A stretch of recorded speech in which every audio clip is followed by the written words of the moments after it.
안녕하세요. C본에 있는 공식 튜토리얼을 같이 보고 있어요. 지난 영상까지 저희는 여기 statistical relationship을 그려주게 되는 릴 플롯을 그려봤어요.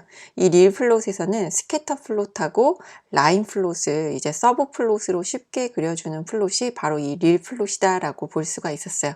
그러면은 이번 영상에서는 이 카테고리컬한 범주형 값을 표현을 해주는 이 캣 플롯을 그려보도록 할 텐데요. 일단 카테고리컬 데이터라고 해서 제목이 되어 있는데 여기 보시면은 이제 카테고리컬한 그 스캐터 플롯을 그려본다든지 디스트리뷰션을 그려본다든지 아니면은 이 통계적인 에스티메이션을 그려본다든지 아니면 이게 와이드 폼 데이터로 이제 수치 데이터 혹은 범주형 데이터에 대한 릴레이션 값들을 이제 서브 플롯으로 그려보게 될 거예요. 그럼 이 문서 들어가서 직접 보도록 할게요. 그래서 우리는 이제 이전 영상에서 이 릴레이션 플롯 튜토리얼 릴 플롯을 그려봤었어요. 릴 플롯에서는 스캐터 플롯과 라인 플롯을 이제 서브 플롯으로 그리기가 쉽다라는 걸 확인해 볼 수가 있었는데요. 이 캣 플롯은 이제 범주형 데이터 값에 대해서 서브 플롯을 쉽게 그려볼 수 있도록 제공을 하고 있어요. 그래서 이제 스캐터 플롯 같은 경우에는 여기 릴 플롯 안에 있는 스캐터 플롯으로 그리게 되면은 범주형 값은 이제 한쪽에 몰려서 그래프가 그려지게 돼요. 그래서 이 스캐터 플롯에다가 이제 지터 옵션을 주어서 이제 약간 퍼지게 그리는 게 바로 이 스트립 플롯과 스원 플롯이다. 라고 볼 수가 있을 거예요. 그럼 이제 다음으로 이제 범주형 값에 대해서 디스트리뷰션 값을 볼 때, 이 범주형 값이 어느 정도 분포를 이루고 있는지 볼 때 박스 플롯, 그 다음에 바이올린 플롯, 박스 EM 플롯을 그리게 돼요. 그 다음에 에스티메이트 플롯이라고 해서 뭔가 통계적인 연산을 할 때 여기에서 이제 포인트 플롯, 바 플롯, 카운트 플롯을 그리게 돼요.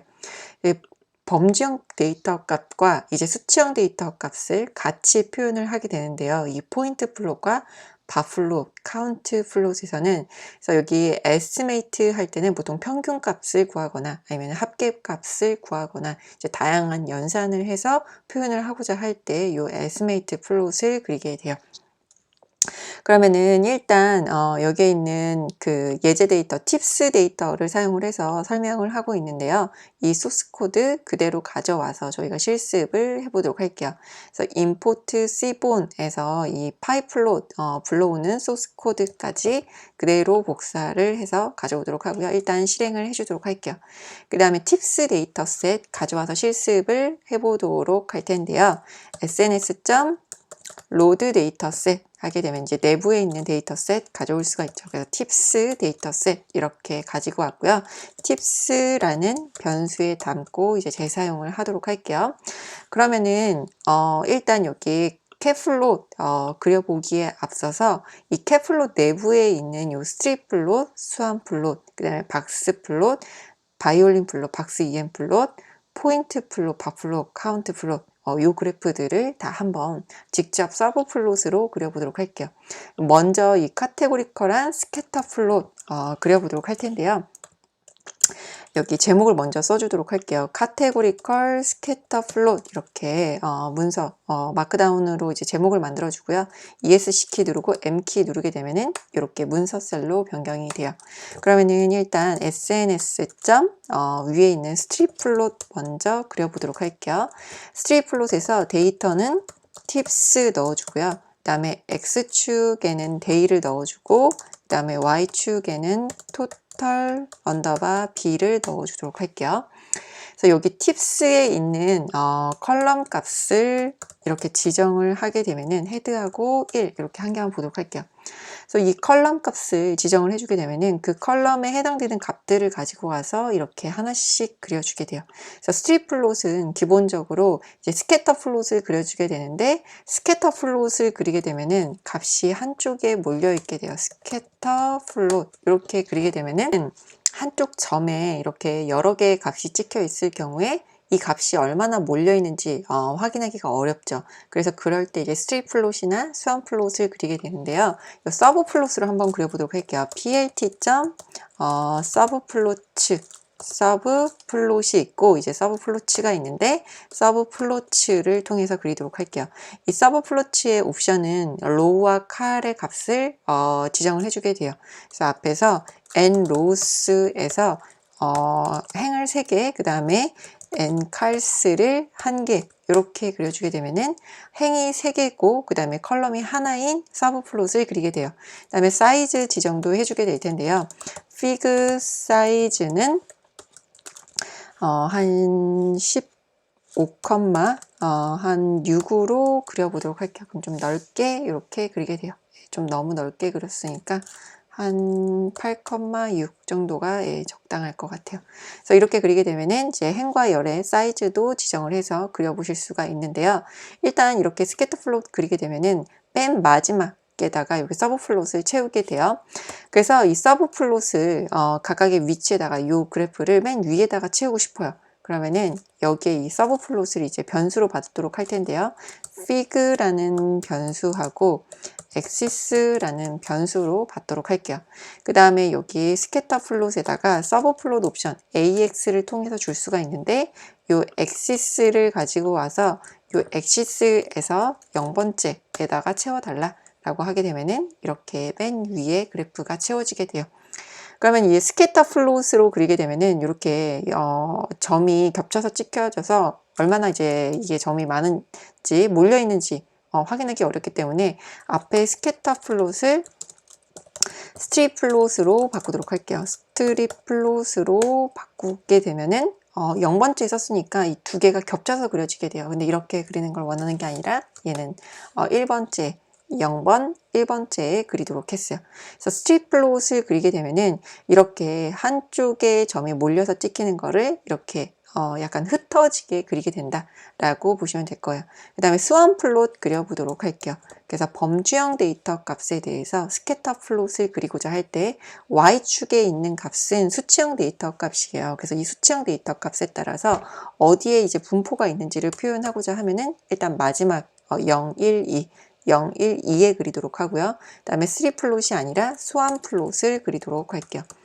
스완 플롯 그리게 하면은 이렇게 요 스캐터 플롯, 스트립 플롯, 스완 플롯 요 세 개가 사용법이 거의 비슷해요. 그려지는 게 비슷한데 스트립 플롯은 이렇게 값을 좀 흩어지게 표현을 하고 스완 플롯은 여기 중심점에서 이렇게 옆으로 하나씩 이렇게 뻗어나가면서 이 흩어지게 그리게 돼요. 그래서 스트립 플롯과 스완 플롯 거의 비슷한 플롯이기는 한데 이 스트립 플롯에 비해서 이제 스완 플롯은 여기 약간 이제 그 값이 옆에 이제 붙여서 이렇게 그리게 된다라는 점이 이 스트립 플롯하고 스완 플롯의 약간 차이점일 거예요. 그래서 스캐터 플롯을 이제 범주형 값을 그리게 되면은 적합하게 그려지지가 않기 때문에 범주형 값에 대한 스캐터 플롯을 그리고자 할 때 이렇게 스트립 플롯과 스완 플롯을 사용한다라는 거를 확인해 볼 수가 있어요. 그래서 카테고리컬 스캐터 플롯을 이제 서브 플롯으로 그려봤고요. 그 다음에 이제 여기 보시면은 카테고리컬 디스트리뷰션 플롯이라고 해서 이제 박스 플롯, 그 다음에 박스 EM 플롯, 그 다음에 바이올린 플롯을 그리도록 했어요. 이것도 이렇게 제목 만들어주고요. ESC 키 누르고 M 키 누르게 되면은 문서 셀로 바꾸실 수가 있어요.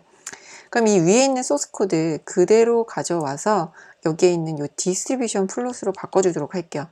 일단 그대로 그리게 되면은 위에서 그랬던 거 똑같이 그리겠지만 여기에서 스캐터 플롯 대신에 박스 플롯을 그리도록 하고요. 그 다음에 스트립 플롯 대신에 바이올린 플롯을 그리도록 할게요. 그 다음에 스완 플롯 대신에 박스 EN 플롯을 그리도록 할게요. 그래서 이렇게 그리게 되면은 서브 플롯을 이번에는 박스 플롯과 그 다음에 바이올린 플롯, 박스 EN 플롯을 그리도록 했어요. 이 박스 플롯은 값이 위에서 보게 되면은 이렇게 점을 하나하나 다 찍었어요. 이렇게 점을 하나하나 다 찍는 게 아니라 4분의 수를 표현을 해주게 돼요. 이 박스 안에 있는 값이 1, 4분의 수, 2, 4분의 수, 3, 4분의 수 값을 의미를 하고요. 그 다음에 여기에 있는 요 점으로 찍힌 값들은 이상치 값을 의미를 해요. 이 이상치는 여기 IQR 값에서 3, 4분의 수 값에서 1.5 IQR 이상의 값을 이제 이상치로 보고요. 그 다음에 여기 IQR 값에서 여기 1/4분의 수 값에서 이제 1.5 IQR 값보다 작은 값을 이제 최소값의 밑에 있는 이상치로 보게 돼요. 네, 그래서 여기에 있는 요 최소값은 여기 1/4분의 값에서 보다 1.5 IQR 값보다 작은 값들은 요 밑에 있는 요 최소값으로 보고요. 그 최소값 아래에 있는 값들은 이제 이상치로 보게 된다라고 볼 수가 있을 거예요. 그래서 이거는 저희가 박스 플롯을 다룰 때 자세히 다뤄서요. 이 부분이 잘 안 떠오르시는 분들은 그 박스 플롯을 다뤘던 거를 참고를 해주시면 좋을 것 같아요. 그래서 여기 박스 플롯을 그리게 되면은 값의 분포를 표현을 하게 돼요. 근데 이 박스 플롯에 단점이 있어요. 요 1/4분의 수부터 3/4분의 수 안에 있는 값 내부에서 값이 바뀌게 되면은 그 바뀐 값에 대해서 잘 표현을 하지 못한다는 거예요. 그래서 이 안에 있는 박스 안에 있는 값에 대한 분포를 확인하고자 할 때 바이올린 플롯을 그리고 그 다음에 이 박스 플롯의 단점을 보완해서 이런 박스 EM 플롯, 바이올린 플롯과 유사한 박스 EM 플롯을 그려보실 수가 있어요. 수치 데이터에 대한 값의 분포를 확인하고자 할 때, 디스트리뷰션을 확인하고자 할 때 X축 값은 지금 범주형 값이고 Y축 값은 수치형 값이에요. 그래서 한쪽의 축의 값은 이제 수치형 데이터와 범주형 데이터 값에 대한 분포를 확인하고자 할 때 보통 이렇게 박스 플롯, 박스 EM 플롯, 그 다음에 바이올린 플롯을 그려볼 수가 있다라고 볼 수가 있을 거예요. 그 다음에 여기 카테고리칼 에스티메이트 플롯을 그대로 또 가져와서 위에처럼 실습을 해보도록 할게요. 일단 제목을 이렇게 마크다운 형식으로 만들어주고 ESC 키 누르고 M키 누르게 되면은 이렇게 마크다운 형식으로 바뀌게 돼요. 그럼 이 위에 있는 소스 코드 아까처럼 똑같이 가지고 와서 그려보도록 할게요.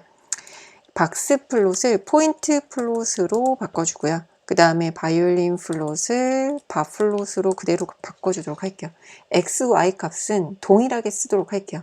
그 다음에 이 박스 2에는 이 카운트 플롯으로 바꿔주도록 할 텐데요. 카운트 플롯은 다른 플롯에 비해서 이제 사용법이 약간 다른데 여기에서는 X축이든 Y축이든 값을 하나를 지정을 해주게 되면은 나머지 축에 그 빈도수를 더해주게 돼요. 그래서 여기서 Y축 값은 제거를 하고 그려보도록 할게요. 그러면은 이 포인트 플롯 같은 경우에는 이제 이렇게 각각의 포인트마다의 값의 기울기를 통해서 값의 변화량을 확인을 해볼 수가 있고요. 그 다음에 그 아래에 있는 값 같은 경우에는 이제 바 플롯으로 이제 평균 값을 그렸어요. 그래서 여기 왼쪽에 있는 Y축에 있는 값은 포인트 플롯, 바 플롯 모두 이 토탈 비례에 대한 평균 값을 의미를 해요. 왜냐하면은 이 그래프의 에스티메이터의 기본이 민으로 되어 있어요. 이 민은 평균을 의미를 해요. 그 다음에 여기 바 플롯도 보게 되면은 Shift 탭키 누르시면은 옵션을 보실 수가 있는데 에스티메이터의 펑션에 민으로 되어 있는 거 확인해 보실 수가 있어요. 이 카운트 플롯은 X축이든 Y축이든 하나 지정해 주게 되면은 그 축의 나머지 축에다가 이 빈도수를 구해서 이렇게 표현을 해주게 돼요.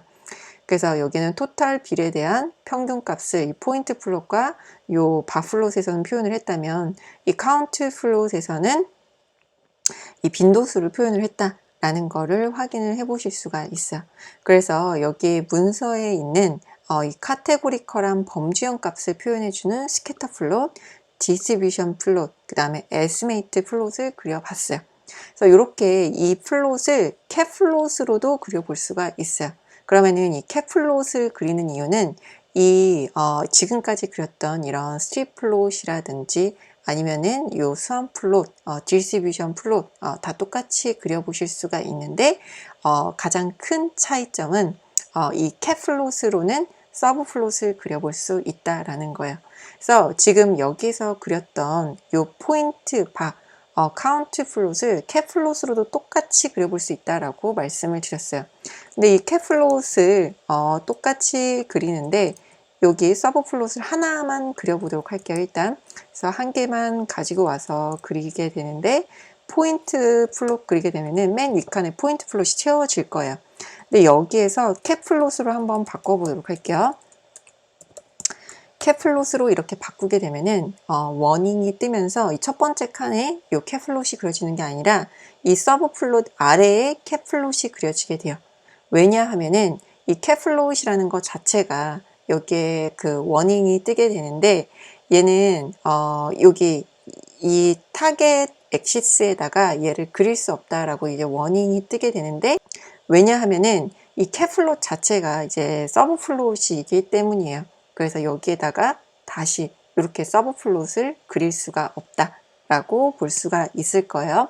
그래서 이 캡플롯을 그릴 때는 요 매플러립의 파이플롯을 사용할 수가 없다라고 볼 수가 있고, 그래서 여기에 AX라는 옵션을 제공하지 않아요.